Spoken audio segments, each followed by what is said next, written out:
Live on Twitch. What's up, guys? How we doing? Look, I got it. Doing good. Yeah, don't all speak at once, guys.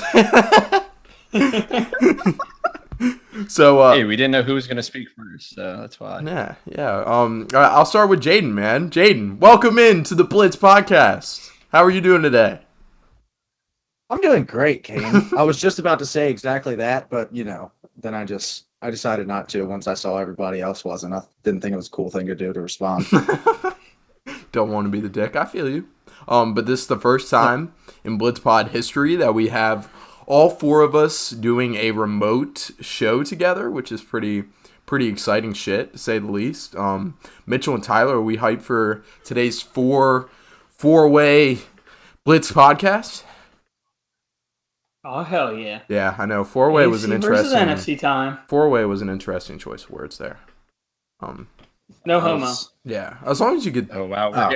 We're getting right to it early on, man. No, three-way is more like direct. Like, if I were to say three-way, I would have been like, whoa, pause. But like four-way, like... No, you would have said threesome instead of a three-way. Yeah, you're right. What are we talking about here, guys?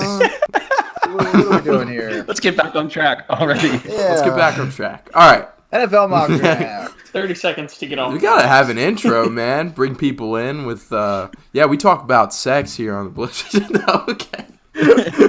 That's what keeps us in the know, you know. But anyway, welcome into the Blitz Pod. As always, I'm your host, Mr. Kane Schwartz, and I'm joined by my fellow podcasting mates, Jaden Kozak, Mitchell McDonald, and Tyler North.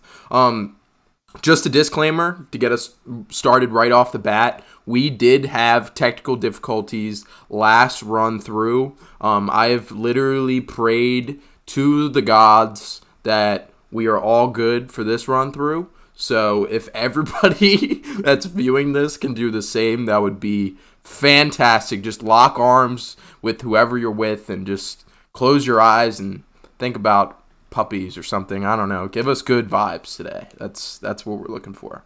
So let's dive into what we're going to be covering today.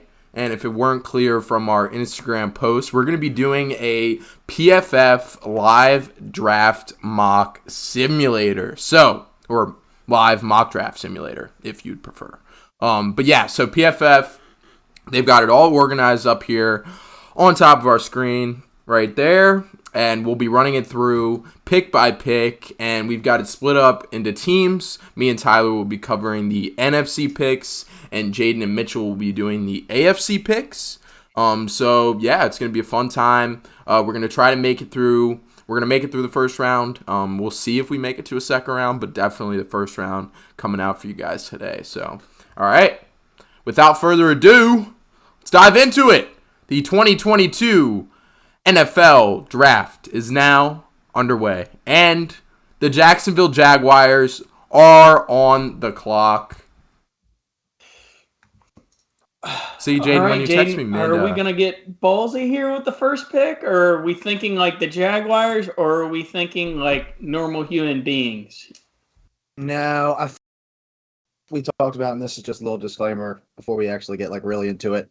We are doing this as a what we would do mock. We're not doing this predictive because obviously Jacksonville has their eyes on a certain Georgia edge rusher for some reason.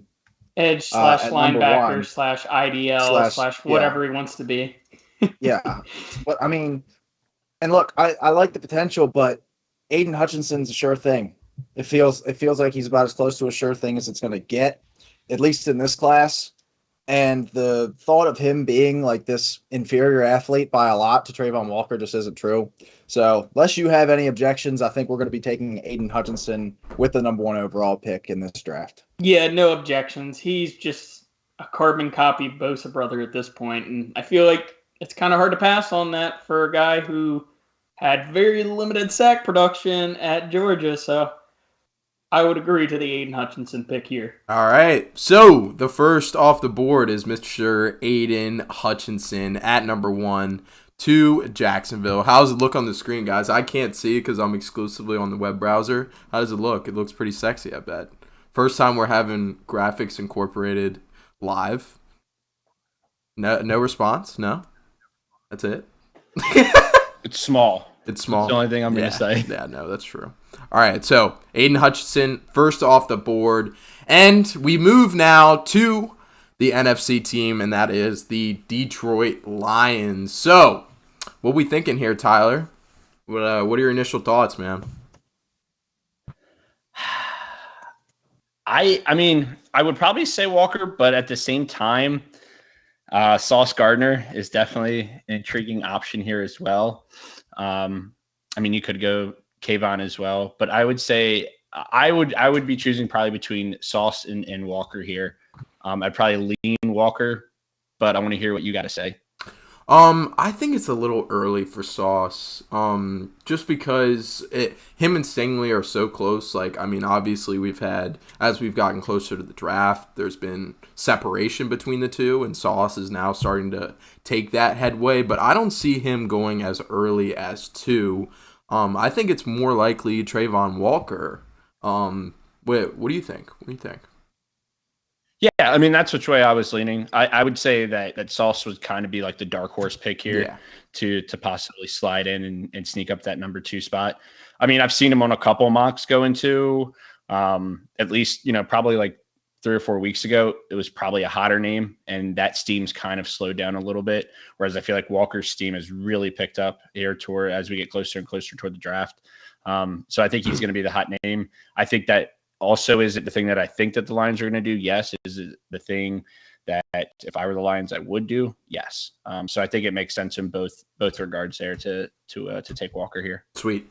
All right, number 2 off the board is Mr. Trayvon Walker, edge rusher from the Georgia Bulldogs.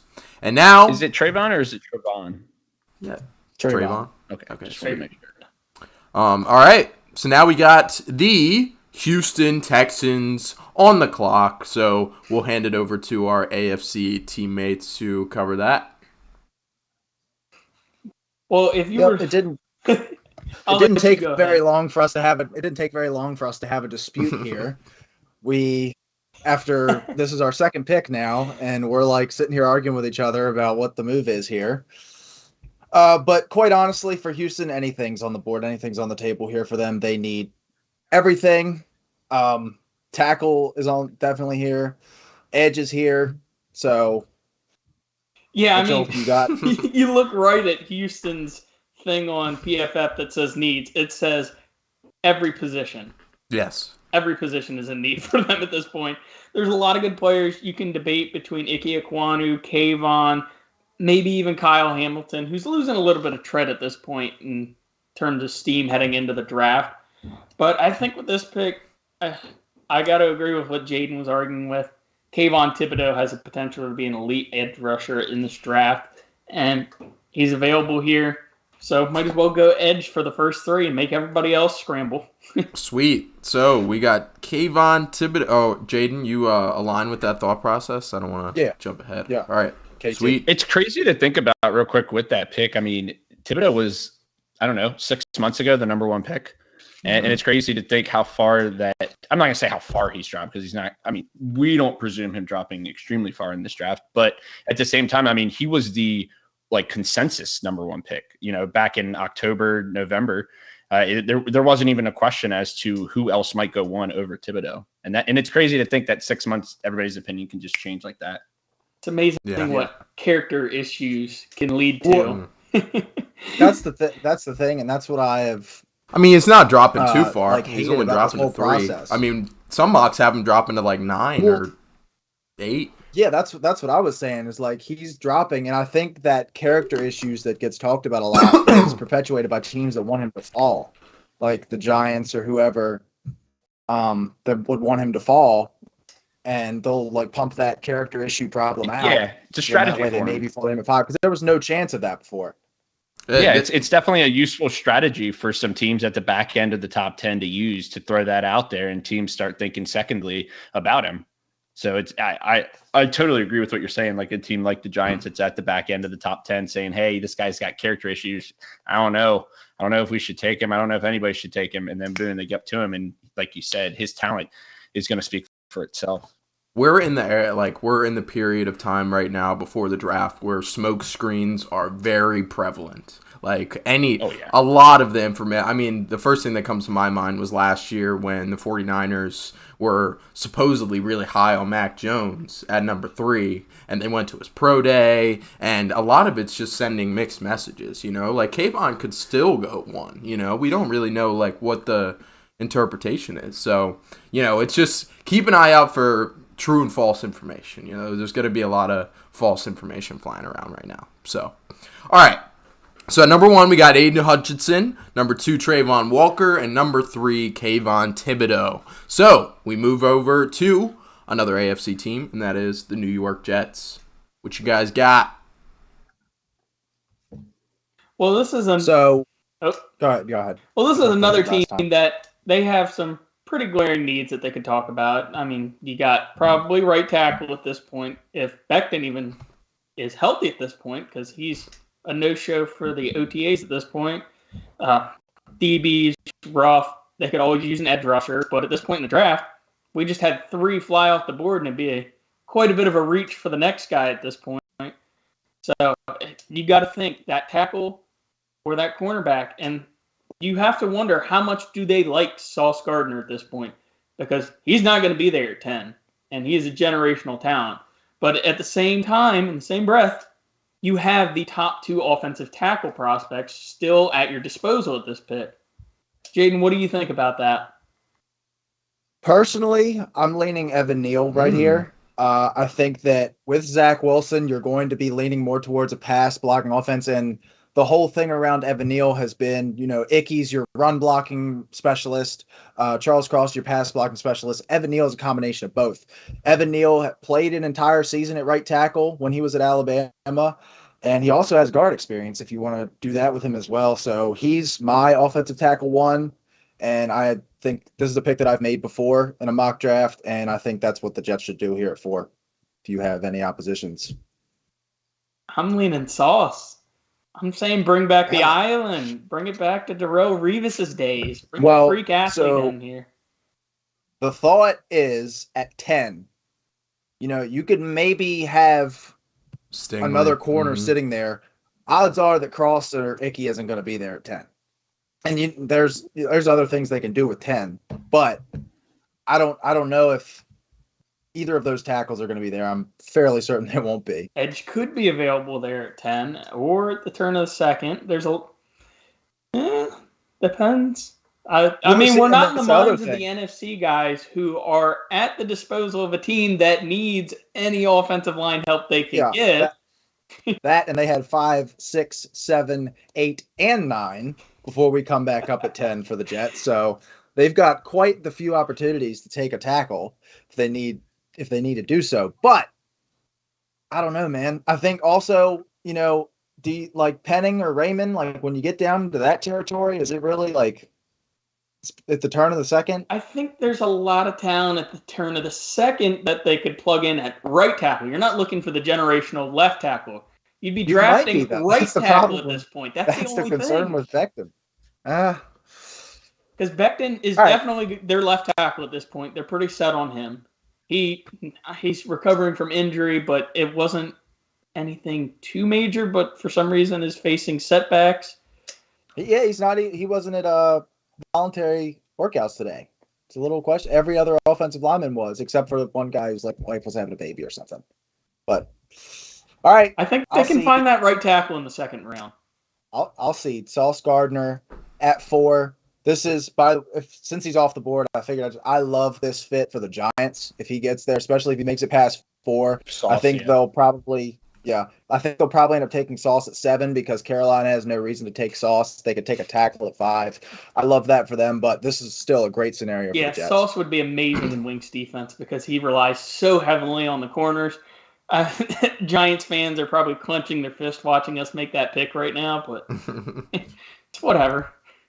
And Jets, the Jets are set up really well with that cornerback room, too. I mean, it's not a lot of names, but there are a lot of young guys who balled out this year. Like one of them, might be a little biased, but Brandon Eccles from Kentucky, he ended up on some of those PFF graphics throughout the year. So they've got a nice young crew in the secondary, and adding Sauce would be a hell of a addition to an already solid secondary. So, all right.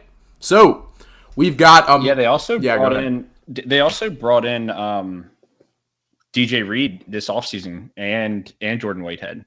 So they brought in some pieces this offseason as well, which is one of the reasons why I think that they might go line over DB, just because they did bring in some. But like you said, I mean, the way Wink depends on corners and him being as much of a talent as he is, and you have to make the assumption that Becton's going to be there on day one.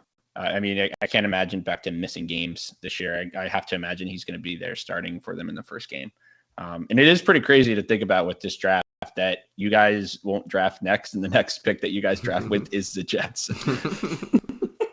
Something else. We get a nice gap to worry about New York issues here. Yeah. Seriously. Yeah, toss the New York issues on us, I guess. But yeah, so we've got Ahmad Sauce Gardner, the top defensive cornerback right now, going off the board at 4 to the Jets. So that moves us to the New York Football Giants. And me and Tyler have a decision here. Tyler, correct me if I'm wrong, but I believe we're debating between Ikem Ekwonu and Evan Neal here. You got any differing thoughts? Yeah, to be honest, I was kind of hoping they were going to go tackle because that would make this decision a lot easier for us. We could just take the other one. But I think both of them are really good. I know each one, brings something different to the table. I also I don't know, man. I don't trust Saquon in his health anymore. Like, I can't sit there and trust it, which makes me think that they're going to be depending on him out of the backfield and more of a passing game rather than relying on a rushing offense. But I don't know. Who are you feeling here between the two? Because I do agree that I would probably take one of these two. There's not much, like you said, as far as what Carolina needs. Carolina's probably going to take a tackle as well. So you could just, if you're the Giants and you like one of these guys, definitely take them. But if you're torn and you think both of these guys are about equal in their rating, you might take somebody else here and let Carolina take one of the tackles. But force you to make a decision. I would probably go Evan Neal. That would be the way that I would lean. I think he's just more of a complete tackle. But yeah, I'll throw it over to you. See what you say. I think it's going to be Ekwonu because I've seen now. I agree with what Jaden said. I think Evan Neal's probably the better, and he's probably going to translate over to the NFL better. But Ekwonu has shot up draft boards, ever since the Combine. And I've pretty much seen him standard over Evan Neal. For most of the mocks that I've seen, Ekwonu's been the prospect ranked over Neal pretty consistently. So I see Ekwonu going here. But I'm also down to take Neal. So what are we feeling? Well, I feel like Neal can play guard as well, which is and you've already got Andrew Thomas there, and he's not going to relinquish that left tackle position. So you think he might, Mitchell? I was looking at something Jaden sent me, but because I saw your eyes perk up, and I was like, I don't think Andrew Thomas will move from that left tackle position. No, I think he's pretty set. But you need another tackle opposite of him. You need another tackle for sure. But what I'm saying is if you weren't able to get another tackle, and let's say that guard position goes down, Evan Neal is going to be more versatile to go into one of those positions rather than Icky. Okay. All right, sweet. Well, that's why I would lean Neal, just because the Giants line is Shane Lemieux, John Feliciano, Mark Glowinski, and Matt Gano. It's rough. That's pretty shit outside Andrew Thomas. That's rough. So you need some versatility. So grabbing a guy like Evan Neal, right, which is can't complain. Which is why I would lean Neal. And Neal, don't forget, there was a point in time when one of our own said Neal was going to go number 1 to the Jags before they franchise tagged Cam Robinson. Yeah. So, he was up there as a possible number 1 overall pick at one point in time. And it wasn't just Jaden. It was other people. No, Evan Neal was pretty. He was going 1 in a lot of mocks for a while. So, yeah. All right. Sweet. So we got Evan Neal going off the board to the New York Giants at 5. So that brings us to our first really interesting pick on the board, in my opinion, and that is the Carolina Panthers. So they either go tackle here. You can either go, I mean, Ekwonu seems like the pretty obvious choice, or you go one of the quarterback prospects. And if you were going to go quarterback prospects, you're choosing between Malik Willis and Kenny Pickett. What guy are you making an argument for, Tyler? Malik Willis. You cannot sit here and tell me 3, 4, 5 years down the road that Kenny Pickett is going to be a starting quarterback in this league. I just don't see it. I could see Malik Willis. Maybe it takes him 2 to 3 years. And this is a point I know that Jaden and probably Mitch brought up as well, with Matt Rule wanting to take Kenny Pickett because he needs to win now and his job's on the line. And not only him, but the GM of the Panthers as well. They both need to win in the next year. Shit, I don't even know if they've got 2 years. I think they really and truly probably only have this 1 year. And then if they don't get to the playoffs, they're probably out, especially in an NFC very depleted.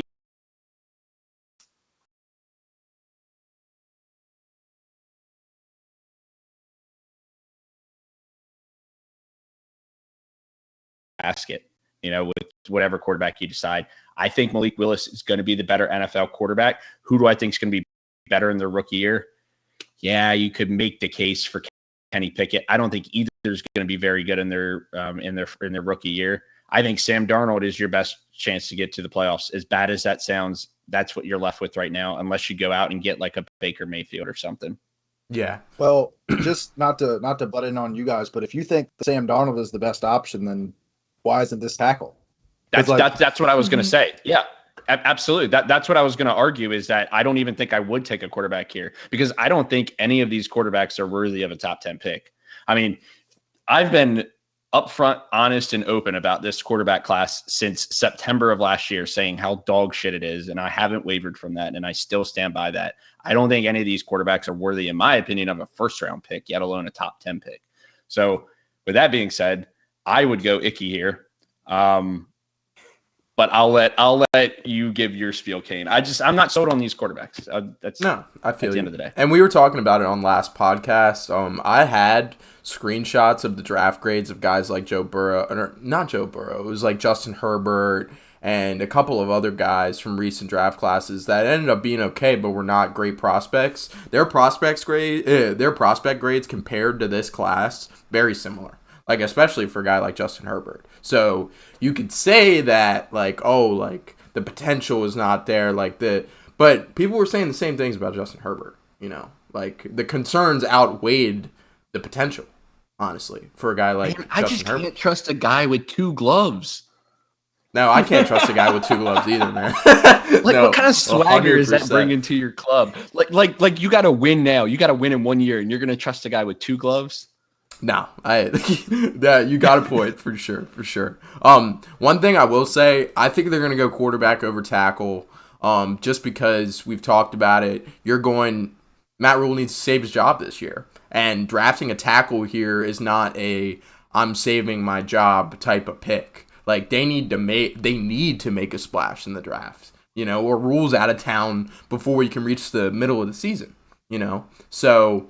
And I totally agree with you. I don't think Kenny Pickett's worth the pick at 6, but Malik Willis has been drafted as high as 2 in some mock drafts recently. So I think Malik Willis is definitely going to be drafted within the top 15 picks, and I don't see a better fit than Carolina right here. So you're not going to waver from a quarterback here? I like a quarterback here. Kane, dude. What? I will say this. If Willis goes to Carolina, he will be a bust. I can promise you that. Because he is so raw, and they have nothing right. They have nothing at offensive line right now. I think that's just a bad. Here's my question. He's gonna. Oh, go ahead. Here's my question to you, Kane. Why not take a tackle now and then take like a Desmond Ridder in the next round? What's the difference between Desmond Ridder? Oh, they don't have a second. That is right. They have to wait till the 4th. Ooh. Yeah, I think it's Baker, though. I think it'll be Baker. And Carolina have a mutual disinterest in playing with each other. No, but that's gone away now. Do they- They're like he's the betting favorite. Do the Yeah, Panthers? because care where else about is he Robbie gonna go, Anderson, though? man? Like, aren't good the question. Browns the betting How do they, favorite how right much do now? they care? Like, just for him to stay? Well, it might be what team will he get traded to, Mm, which means if he doesn't get traded, it's a voided bet. yeah, true. Yeah. That brings up a good question. That brings up, yeah, that's interesting to think about with them not having a second and a third round pick. You know, do they try and take a couple of those later round picks, maybe a pick next year, move up into the second round to take a guy like Ritter? I mean, I would rather do that than take one of these guys this high up. I don't know. There could be an argument for Ekwonu going number 1. I mean, he's not because they just signed Cam Robinson to the tag. But Ekwonu could go at 2. He could go anywhere. I mean, he's a top 5 prospect in this draft. So if we feel Ekwonu, I'm down. Okay, here's the other argument. No matter if you get no matter we spent a lot of who's playing time on the quarterback, Panthers. Well, I mean, this is a very significant pick in true. the draft. Very true. Very true. It is pretty pivotal. If you don't draft an offensive lineman here, no matter who plays quarterback is just going to get fucking wrecked.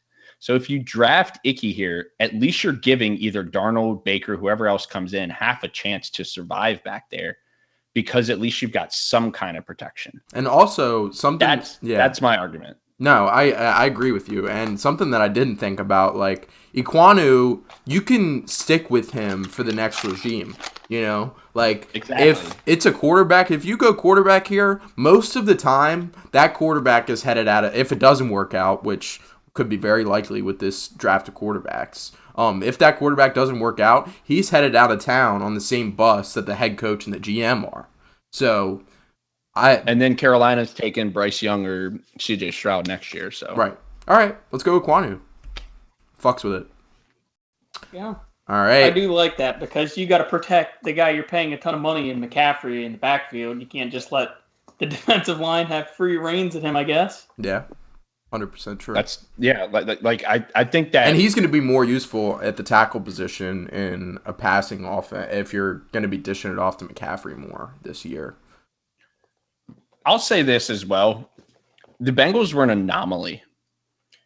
Almost all the teams that are in the Super Bowl, in the championship games, almost all of them have good offensive lines. Like, that seems to be a very common trend, that you have to have a good offensive line. Obviously, health is a main concern too, but you have to have a good offensive line to really have a successful season. If you don't have a good line, it's very, very unlikely that you're going to be able to go deep into the playoffs.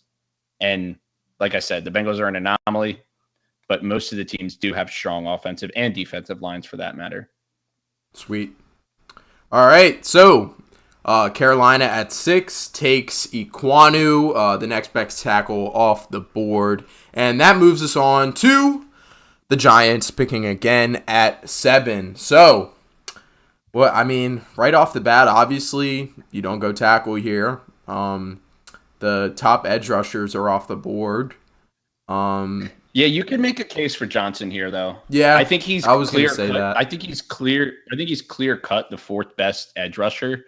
I think those 3 are in a tier by themselves, but I think he definitely leads the pack of the next guys like him, and I don't know who's after him, like Karlaftis and guys like that. But I think that Johnson is the best out of that grouping of edge rushers. So if we were going to think about edge rusher, I would probably lean him. There's another guy that I would probably makes a lot of sense here, and that's Stingley. I'll let you say what you got to say, but I would probably pick between one of those 2 guys. I was thinking Stingley. I mean, you've already got Bradbury there, so it's kind of, and I'm blanking on the next name that they have in the secondary, but I'm pretty sure it's pretty packed over there. Dory Jackson. Oh, yeah, Dory Jackson, yeah. So it's pretty packed in the There's secondary. been a lot of talk of Bradbury on the move, though. I think Kansas City's made a few calls. Yeah, I honestly think that Bradbury being shopped is because they think they're going to be in position to take Sauce. That's what I was going to say. That scheme so perfectly. And if Sauce does drop to 5 here, this is a spot that I would probably take Charles Cross, because I'd assume Icky's off the board, and I would assume that Evan Neal's off the board by this point. All right, so Any chance at like no wide receivers? Obviously, it's too early for that. Well, it's Kyle not Hamilton? too early. It's just They just don't have too need it. many. Yeah, they don't. That is not a need that they need. Even though their wide receivers, what was the stat? They call it like 0 touchdown passes or something last year. I don't remember what it was. It's a crazy stat that was floating out there. Kyle Hamilton? Do you think there's any shot at a Kyle Hamilton pick here? Didn't they just draft like Xavier McKinney or something? Right? Isn't he their free safety? Yeah, I I'm pretty think sure? so. Maybe strong Yeah, safety? yeah. They lost Peppers. They've though. got And they swung and missed they on lost Peppers. but I think they took another. Julian Love. They took another safety. Yeah, It was those they two have. guys. Yeah, So yeah, they're the safety young. room's pretty full. But I can't imagine that they would, after Be just happy. spending the draft picks on those guys. I can't imagine that they would do it again this year with one of these top 10 picks. I just, if they went Kyle Hamilton, is it the dumbest pick in the world? I don't think so. I just think that there's bigger needs for them right now. Okay. I mean, it's a new GM and a new system. You got to argue maybe they want to start over. If you can That's play, also another argument. if you can play Evan Neal at guard, would there be any argument for taking Charles Cross here? I wouldn't take I wouldn't take two offensive linemen. It would if you're Then you're really yes, setting they're up offensive Danny Dimes line. for success in his final year.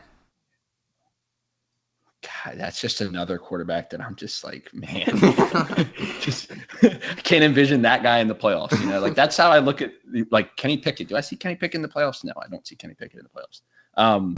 But yeah, back to this pick, I would not take two offensive linemen in the first round with two, unless offensive line was the only position that you needed. I would consider taking two, but with them having needs at other positions, I wouldn't do it. All right, so we feeling I like the Stingley pick here. I think naturally I think also he fell off the board a little bit, but if you walk away with Stingley and Neal, who debatably could be the top two prospects in this draft, debatably, of course. But I mean, Evan Neal was going one for a while, and Stingley's been the perennial quarterback prospect or whatever until Sauce Gardner came onto the scene. But if you walk out of the first round with those two guys, gotta imagine you're pretty happy if you're a Giants fan. I mean, I would think that I would look at that draft as a really good draft. Like Jaden and Mitch were saying, though, if they do draft Stingley, I gotta be under the assumption that they are definitely going to be shopping Bradbury. I know that they already have. There's been little rumors and swirlings, but like actively shopping after that, just because that's going to be a loaded cornerback room. And there's no law saying that you can't play the two side by side. Play one in the maybe as a slot specialty person. I don't even know. Like, yeah, you could move around. I mean, we've seen stacked cornerback rooms. And Stingley, got to remember, he's still a rookie. So he's got to learn a little bit. So he's probably going to start as third on the depth chart, second on the depth chart possibly. But all right, so we feeling Stingley here? Yeah, Okay. like I said, I do like Jermaine Johnson, but I think I'm going to stick with Stingley. Okay, sweet. All right, so that moves us to the Atlanta Falcons picking at 8, and you could possibly go quarterback here. First quarterback off the board. I think I don't see Malik Willis dropping past the first 10 picks. Like, I know he should, but I don't see him dropping past the first 10 picks. So, and one thing I want. Well, I think the Falcons are kind of in a boat where they're like, hey, you know what? We're all right with being the worst team next year because the quarterbacks are a lot better. If you're getting one of those top tier picks, you're looking at C.J. Stroud and Bryce Young. And both those guys are better than anybody else that you can take this year. So why not just say, hey, Marcus, go out there and do what you can and hopefully lose us some games. And I think it's a great strategy for the Falcons, to be honest. In that same breath, like, nobody in Atlanta is trying to save their job right now. They have time to develop a kind of guy like Malik Willis. Their roster isn't built to win right now. So whereas Carolina, they're more built to win right now. What were you gonna say, Jaden? Why not develop Bryce Young next year? Yeah, instead of trying A much to better develop. prospect. Yeah, you could. Yeah, you totally could. That's what I said. One thing, I threw it out last pod. Do you see them trading out of this pick, possibly to get a Mr. Kyler Murray? That would be we were throwing that around on the Blockbuster Draft Day Scenarios podcast. It's very juicy. It's definitely an intriguing option for sure. I mean, do we want to get juicy? They're a team that could take on his cap. That's what I'm saying. They're one of the only teams give him a new contract, that is fit to take on the contract. And that was one of the things I stressed on that episode is like everybody like, oh, the Saints are perfect pick. Like, no, the Saints like are in cap hell for the next like 3 years. So there's no way that they can sign. Saints make cap room though. Saints. Yeah. You can't make. We had this debate last podcast. You can't make cap room anymore if you're signing guys to guaranteed contracts. Guaranteed contracts. They were down $82 million, and that was before Deshaun Watson got signed to a $230 million guaranteed deal. You cannot move that money around anymore. Once it becomes guaranteed, which Kyler's probably going to get, you cannot move that money around as effectively as you could before. So, okay, but 52 Atlanta will have Kyler Murray. If they trade a first next year, a first this year, a first the year after that, you're looking at throwing to Olamide Zaccheaus. Calvin Ridley. Yeah, I was going to say, Calvin Ridley could decide to come back at that point. Maybe next year. Calvin Ridley, yeah, but Kyler Murray this year, you're going to miss the playoffs with Olamide Zaccheaus and Cordero Patterson. All right. And Kyle Pitt with a below average offensive line. All right, so I don't see them going anybody but Malik Willis here. I mean, you can try to Tyler, give me your pick, man, because I haven't heard an alternative suggestion. Trade out. That would be my best. That would be my best option here if I were the Falcons. I would trade out of this spot. All right. If Stingley were to fall, I'd probably take Stingley. If Sauce were there, I'd probably take Sauce. You could look at Trent McDuffie as well. Probably wouldn't do that though. I'll go back to that would probably be my pick here. I wouldn't really look at Kyle Hamilton here. I don't like that. I would probably, yeah. I think that's probably the route that I would go. Trade out would be to take Jermaine Johnson. Oh. You would trade out, yes. But like if we have to make a pick here, we don't have to, I'm man. I got the trade. I got the trade thing up. We don't have to, man. Any suitors for the top 8 pick guys that you'd think would be sexy?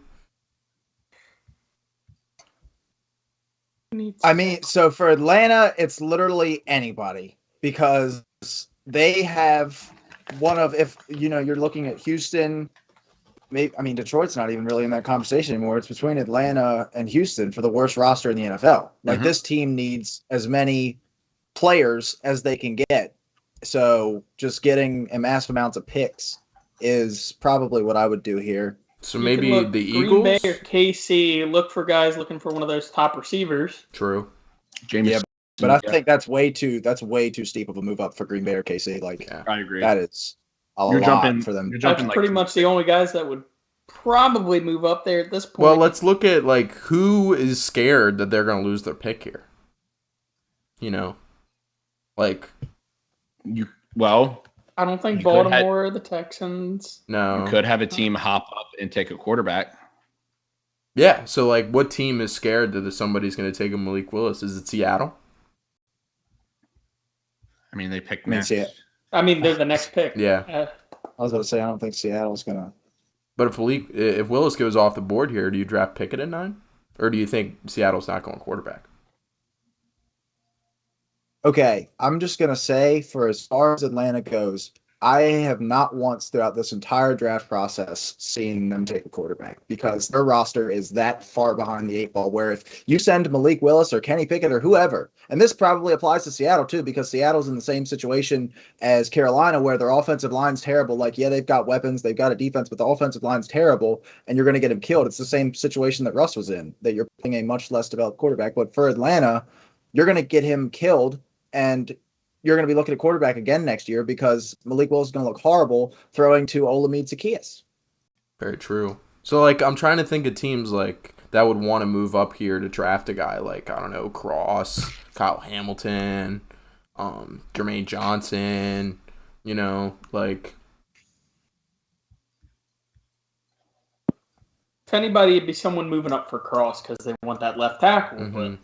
Right. So that was what I was going to say. It's a steep price for anybody that needs the left tackle at this point. Saints? The Saints need it, but that's quite a bit of a move up considering they just made a trade to move up. How about And it's interdivision. How about the Chargers? Yeah, that really wouldn't happen. Who? He's Cross is purely a left tackle. I mean, Yeah. if he falls to us, Because of we'd probably take him there, but I don't think we'd move up into the top 10. We don't have enough draft capital at this point. How about the Steelers? You think Washington No, because we could draft anything to and take be- Kyle Hamilton? For Hamilton, That's exactly what I was we thinking. love Hamilton. Because the Jets, I would say, are a threat to take Hamilton. Yeah. We are. I mean, anybody's a threat to take Hamilton. I mean, all right, fuck it. Let's do it for fun. Let's throw. So Washington trades up to take Kyle Hamilton. Yeah, let's do it. So What do we have to give up then? Probably, obviously, this first rounder, and then what is it? Oh, they 5 have a spots? trade button with you guys. You guys can put in like mock trades between teams on the PFF simulator. yeah, that's what I'm doing right now. So I'm trying to throw 2 seconds in. Not interested, or the first and 2 seconds next year. Jeez.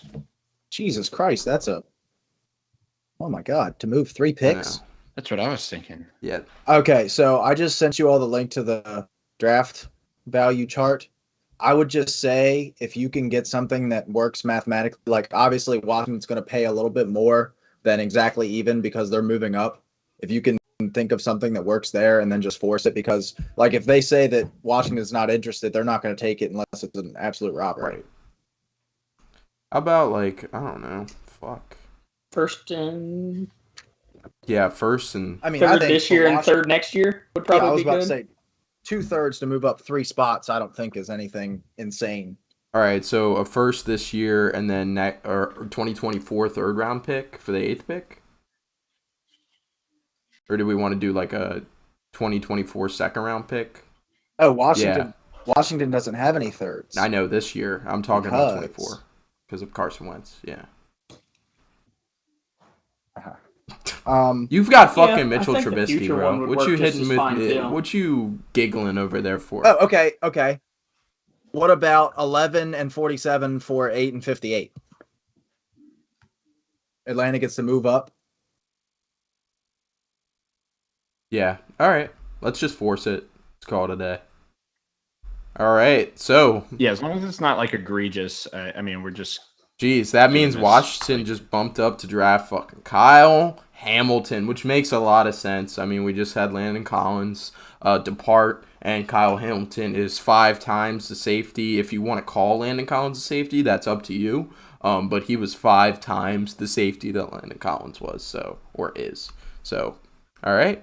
Kyle Hamilton off the board at 8 to my very own Washington Commanders, which adds to a defense that already has a shit ton of really solid young pieces. So that would be awesome. And I've seen a lot of mocks having that happen. So, all right. Now we move to 9, and that is Seattle. One guy that stands off the board that's still here, Charles Cross. Yep, that's exactly what I was thinking. That's what I would do here. All right.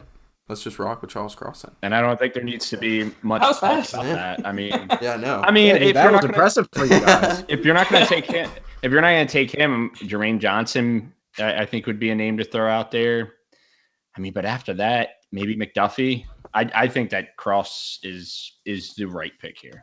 I just if Cross drops to them at 9, take him. Because, in a heartbeat. Charles Cross is just a better overall prospect than Jermaine Johnson. And, it's Cross and maybe Neal and Aquanu are in a category by themselves, but it's like Neal, Aquanu, and Cross that are basically in one tier by themselves. So, yeah, I like Cross here. They're 1A, 1B, and he's 2. Like, that's literally what it is. Sweet. And they're setting themselves up. They've got the rebuild going, and the first step of the rebuild usually is to fill up the offensive line if you do it correctly.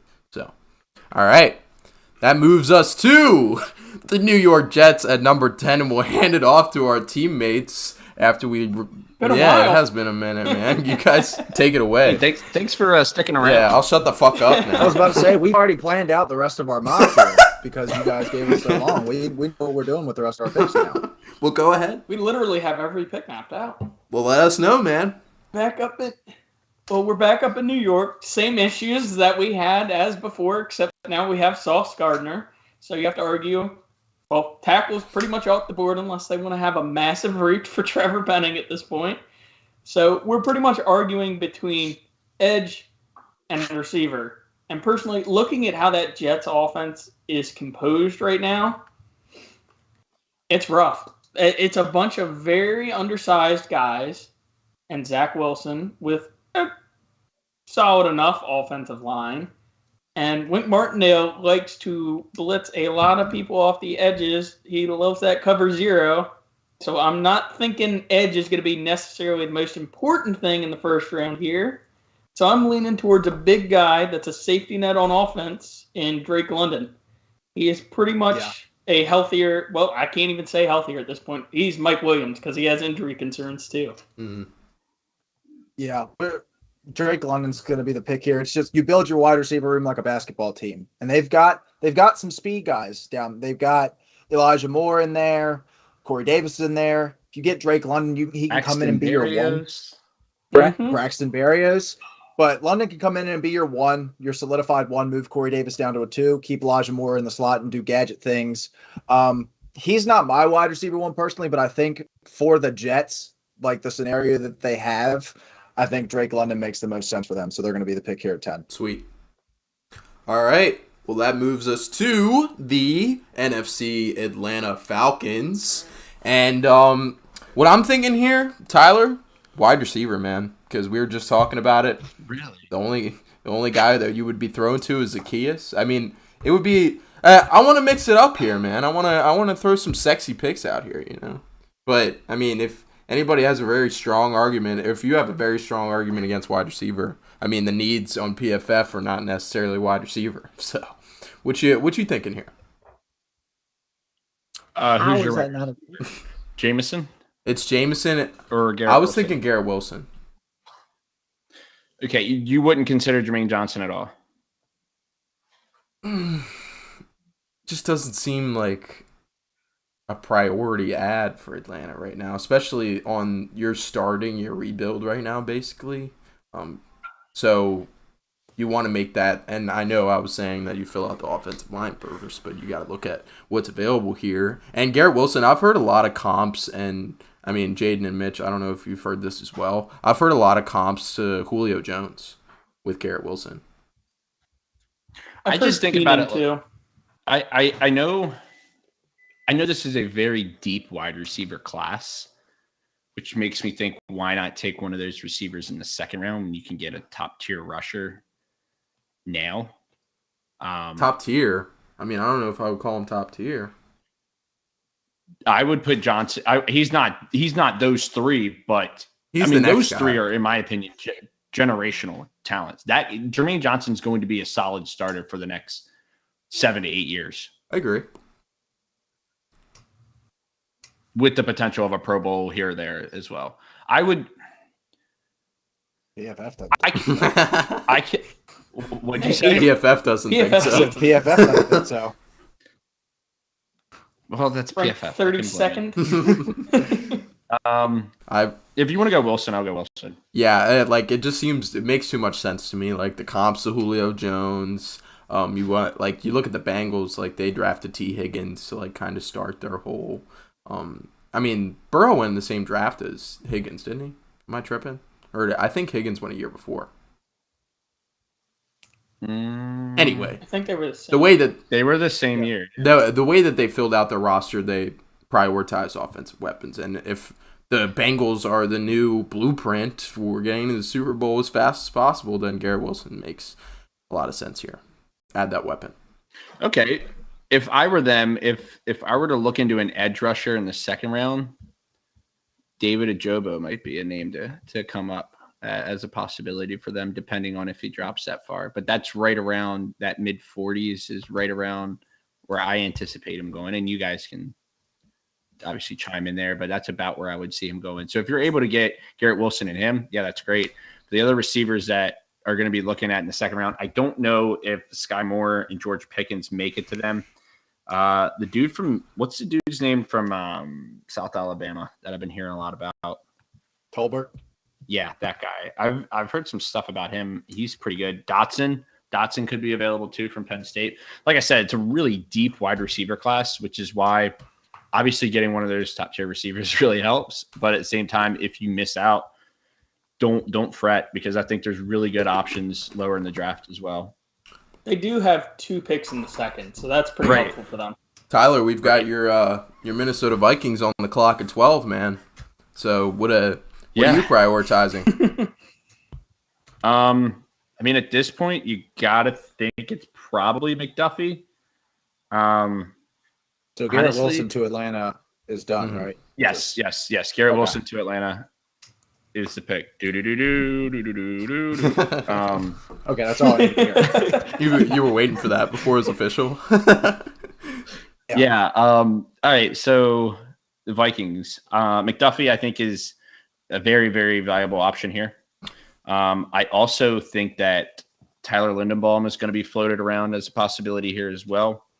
I love Bradbury, but he has just not performed to his capability, in my opinion. Like, for what we drafted him at, number 1 center in the draft, he hasn't lived up to it. He's had his moments, but as a whole body of work, it hasn't been pretty, in my opinion.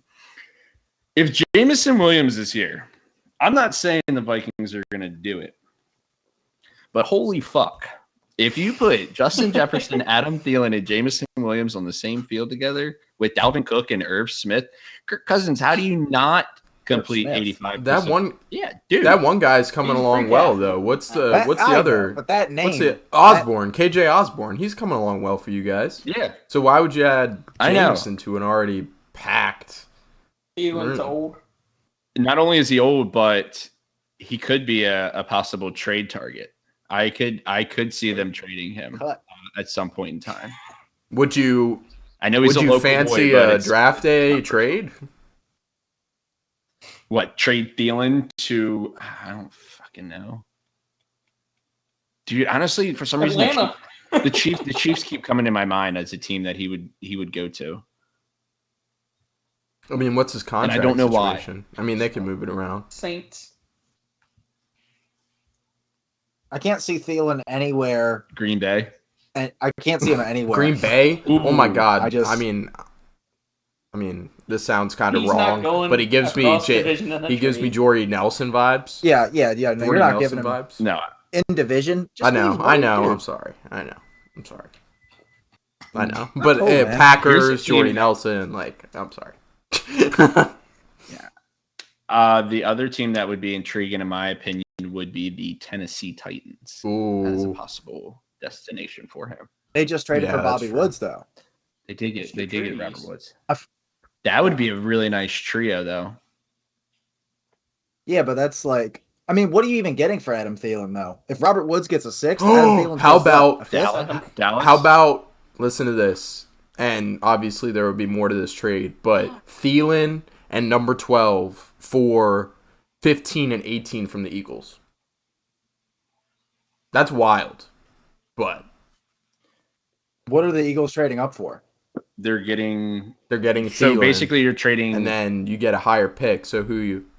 Yeah, that's terrible. Now that I'm thinking about it, that's awful. I don't know. You're moving up 3 spots. You're moving up 3 spots, and then you're essentially trading a 1st-round pick for Adam Thielen. That is absolutely insane. 6th-round pick. Obviously, there will be more in the trade. Thielen has 5th to 6th value. Yeah. If that would be absolute insanity. That's like if you put Justin Jefferson in there, then it's I think the Eagles are really happy with having 15 and 18 right now, but if you throw in the number 12 overall pick and Adam Thielen, then you would be enticed to. I think they'd have to add another pick down the road to do that. Thielen's like a 5th to 6th round value. So you're essentially trading 15 and 18 to move up 3 spots. Yeah, I'm down with that. Yeah, that. Oh, Tyler is in love with this. Yeah, I bet you I'm are. game. That is insanity. I'm game. Right. This all started with me bringing up Jameson Williams as a possibility. I don't anticipate the Vikings doing that. McDuffie. That's probably the it's either McDuffie or probably Jermaine Johnson. I know Linderbaum's out there as well, but do I think Danielle Hunter and Zadarius Smith are going to stay healthy the next 2 I to think 3 it might be years. Jermaine Johnson, man. Because, like, even though PFF's low on him, you guys do need edge, and I've seen him in... And Tyler does love him. So, I've seen him go in the top 10. So, Jermaine Johnson? I mean, who are the other options out there? At edge rusher. Linderbaum. Davis. Yeah, Linderbaum. I mean, you don't have a shot at any of those. I think it would be absolutely insane to not take McDuffie here with how thin that corner room is. It's so, Yeah, I mean, he was the first name that I brought up. It's Pat Pete. You could Yeah, and that's the one that I've seen mocked something, more but than anything. Probably not. Yeah, like if you, I think this pick is corner through and through, unless All right, something so we crazy wanna- happens. Is there a team? Okay, once again, we're going to bring this back up. Is there a team that wants to move up to take one of these receivers before Atlanta takes a receiver and the Vikings trade back and take Booth or maybe McDuffie? Atlanta's falls? already Yeah, done. Atlanta's already done. Atlanta's already Eagles. What's the up? Eagles, man. The Eagles would want to trade up, and they've already got another pick. Right, Atlanta. So Dude, I know they wouldn't Kane. trade both of them. I know they wouldn't trade both, but they might trade one Yeah, but would to they get their go wide receiver. for Williams? He brings a lot of. Well, he's a little bit more of a burner than Devontae Smith, but other than that, there's a lot he brings to the table that's the same. Well, they could bring in a guy It is interesting to think about a team like the Packers who are 10 picks away to move up to take. That one, that's a lot more realistic, is the You Packers, think? because they are They don't. wrapped. What kind of capital I do just- they It's a have? little more realistic, I but can't hard. see. I can't. Yeah, I was about to say I cannot see They have Minnesota two. trading and Yeah. giving In Aaron Rodgers a division, top end yeah. wide receiver. I just Yeah. Unless they just like offer them an absolute haul that you literally cannot refuse. which of course you can control as a Vikings fan. You can control what the Packers send to you, which I'm sure you're very intrigued by right now. Let's just take McDuffie. Okay. Let's You don't want to do a trade? Although I will say, I think a trade with the Eagles the might Vikings- be interesting. I don't know. I want to do it so bad. the Vikings last year were probably going to take Darisaw, and then they traded out of that position, and then still ended up taking Darisaw. So like, they have had history with wanting to take a guy, trading out of it, and still being able to take that guy. And it remains to be seen if that Conveniently, Darisaw though, trade's going to work I was out. about to say conveniently though, Darisaw has not been very good. Yeah, he's also been hurt. So Yeah, I liked him coming out too, and I remember saying the same thing was when they traded down. I was like, that's a slam dunk because you were probably going to take him at 14 Exactly. anyway, and that would have been good value at that point. yeah, real quick side note, he had his watch party in Ocean City. I saw that, yeah. Yeah, Mitchell was Who? going to go. Oh If snap! Slater got drafted before that. Wow. Yeah. I was driving to Ocean City to greet him. Well, that's who I wanted. I wanted Slater, and then obviously Chargers took him, and I was like, God damn it! And then we did what we needed to do, so I was kind of happy with that. But yeah, let's go McDuffie Sweet. I've got McDuffie. and over to the Texans. Sweet. All right. So just a quick recap. Aiden Hutchinson 1, Trayvon Walker 2, Kayvon Thibodeau 3, Sauce Gardner 4, Evan Neal 5, Aquanu 6, Stingley 7, Kyle Hamilton 8 in a trade with the Commanders, Charles Cross 9, Drake London 10, Garrett Wilson 11, Trent McDuffie 12, and I'll hand it off to my two other teammates, Jaden and Mitch for Real quick, 13. do we have it? Do we have any comments or anything yet? I've been keeping an eye on it. No. Yeah, if you guys, for our listeners, if you all think of things or are intrigued by picks or disagree with picks, absolutely we want the feedback. So throw it at us, let us have it, and we'll. Somebody else is gonna have to we'll keep an eye bicker on back for and forth. on the chat because I've got this little doohickey up here. All right, yeah, go ahead, boys. What you got for the Texans?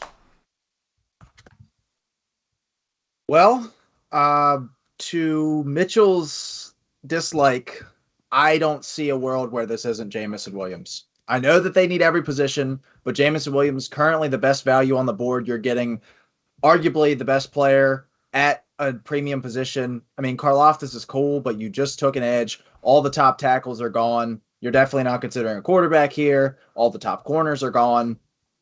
I don't see how this is Jamison Williams. And I know that you want to keep him for 17 for a certain Los Angeles-based team, but I mean, they'll I just draft think the him value before is I way get too the good. chance to. That's not what I'm worried about. what I'm thinking is that they have nothing. There's going to be plenty of receivers to come and go in the time that they suck, which is probably a very long time. They have Brandon Cooks. They just signed him. I don't think it's a massive priority. I do think he's probably the best receiver in this class. I'd like to argue maybe for Jordan Davis just because he is a generational talent. They have nothing. They hit on it. They look like geniuses. Either way, he's still going to be a solid production. I know there's worries about him not being a three-down player, but Wyatt was a better pass rusher than him, and obviously they weren't going to use him on third downs. His usage wasn't really there to begin with. He's a freak athlete. I think if they can find it the right way, he might be good. Mm-hmm. So my counterpoint to that is that I feel like going Kayvon and then Jordan Davis in the first real draft, because you didn't have a draft last year. Your first pick was in the third round. Like, you have no young talent right now. And as good as Jordan Davis is and as much of a generational talent as he is, defensive tackle is a low value position. Like, it's definitely not wide receiver. And here's a little sweetener on it. Jamison Williams went to Alabama. Next year, the Houston Texans are probably going to be picking in the top 2 to 3 picks with a chance to get Alabama quarterback Bryce Young. You can go get Bryce Young's guy and have him waiting for you, have his wide receiver 1 waiting for him in Houston when he gets there. I don't think the value's there for Jordan Davis right now. As good as he is, I just don't see it. Davis Mills, who they're very fond of. I don't know. The receivers just keep getting more stacked and year in and year out, while some other positions are getting a little depleted. I'll concede to JMO here, though, just so they can't take him. I'd rather be one of our own picks take him. Can you imagine? And it sets us up for this next pick. Real quick, can you imagine Lovie Smith and Davis Mills in the playoffs? Holy moly! Well, I want to throw this out as a little food for thought. Do you think maybe the Texans letting everybody know, like, hey, Davis Mills is our guy? Do you think that's smokescreen? And maybe they potentially go quarterback if a guy like Willis. I swear, if the Texans take a quarterback, somebody needs to be fired. Because like I've said about Atlanta, like I've somewhat said about Seattle, Carolina. I've said it about somewhat Carolina as well. You're going to be picking a quarterback next year. There is absolutely no reason why you need to go out and try and get a Malik Willis, especially when you have a Davis Mills that, like, they seem to like. Even in the season last year, they were like, this is our guy. We like having him here. He was their first pick last year, even though it was in the third round. I remember saying when they picked him, I was like, this is the worst pick of the draft. But it's come out to be something. He was like a top to be something, prospect coming out of high school, like a top quarterback prospect. Yeah, and he's been a solid bridge, and I think he'll be a solid bridge this year. And he's not. The thing is, if you get Malik Willis, maybe he wins you a game or two that Davis Mills just won't. And quite honestly, for the Houston Texans, that's not the goal right now. You're trying to go swing for the fences with Bryce Young and get back into it in a division that's pretty weak at this moment. If you get Bryce Young and you've got a treasure chest of picks from Cleveland, you can go reload and be right back in it. Hope maybe before Trevor Lawrence and Jacksonville figures it out. Yeah, the other thing, you touched on it, but like, let's say with all those teams that you named, like Seattle, Houston, Atlanta, even Carolina, somewhat, if for some reason you were able to get to the playoffs or like finish around 500 and you don't have one of those top 10 picks or something like that, then that means something went right. And that means maybe you did find your answer at quarterback. And if you don't have a successful season, well, then it tells you, hey, let's just move on and we can go out and get the quarterback that we want in this year's draft. So I think that what you can do with this year is find out, hey, A, with what we have, can we make it work? Or B, all right, fuck it. Let's just start over and draft a quarterback next year. With a team that needs everything. Yeah. So we're going to stick with Jamison Williams. The team that needs everything, it's best to. Yes. And I didn't even think about the whole next year draft Bryce Young to have that connection. I mean, that's look at what just happened with Burrow and Chase. I mean, that's literally what you are trying to do now is they have chemistry built up over a couple of years, and if it works at the top level in college, I'm not saying it's always going to translate, but chances are it will. Yeah. All right. I mean, Jalen Waddle made Tua look a little better this year. True. That's saying a lot. All right, boys. We move from the 13th overall pick, which was Jameson Williams, to the Houston Texans, to the Baltimore Ravens at 14. What you boys got? Pretty much two guys Yeah, in our we can talk minds, about right? Yeah. So I know we both like both of them to this team. We're just not used to having both guys available to this team is the issue. Jordan Davis and Jermaine Johnson are probably the top two, if I'm thinking correctly. yeah, I honestly think though Karlaftis needs to be put into that mix, man. He did a lot better than I think expected per day for his 40. Yeah, yeah, and he's like kind of moving back. He was like really high, then he fell really far back, and then now he's kind of moved back up and middled out. I think that Baltimore's going to like him a lot here, and like I've talked to a couple Ravens fans, and obviously this is what what we would do mock, but they hate Jordan Davis because like the same thing we talked about with Houston. It's a low value position at the end of the day, and especially for a guy like Jordan Davis who's only going to might only be a first and second down player. Hell, might even be only a first down player with the league that we're starting to transition into. Also, breaking news that will certainly affect this draft. Deshaun Jackson. So whatever team Deshaun Jackson was on. Dude, fuck whatever we were just doing. Raiders. Let's have an whole Rams. episode dedicated to Deshaun Jackson's illustrious. Moment of silence. Dude. Moment of silence. I should get up the punt return. Just play it real quick in that window. Yeah. Just over and over again. All right. All right, wait. What team do you guys think he was on? The Rams. What? Last he was on the Rams. No, he was with the Raiders. He was I with the thought he Raiders. was- He got Raiders. cut mid-season. I forgot about Dude, that. he had that long ass touchdown on He Thanksgiving. had the fumble fucking where against he the tossed Cowboys it up. in that game they won. Yeah, and then he He was like Yeah. juggling in the Somehow. fucking air. Like that I was sad to see that from one of the best players from our generation. That was sad. That guy was electric, that's for sure. Washington legend too. You know it. We signed, and this is the last off-topic thing I'll bring up. We signed Josh Norman to a 4-year, $60 million deal coming off of an all-pro season with Carolina. Like, for some reason, the way I remember it, he was, like, trash for the end of his career in Carolina, and then we got him.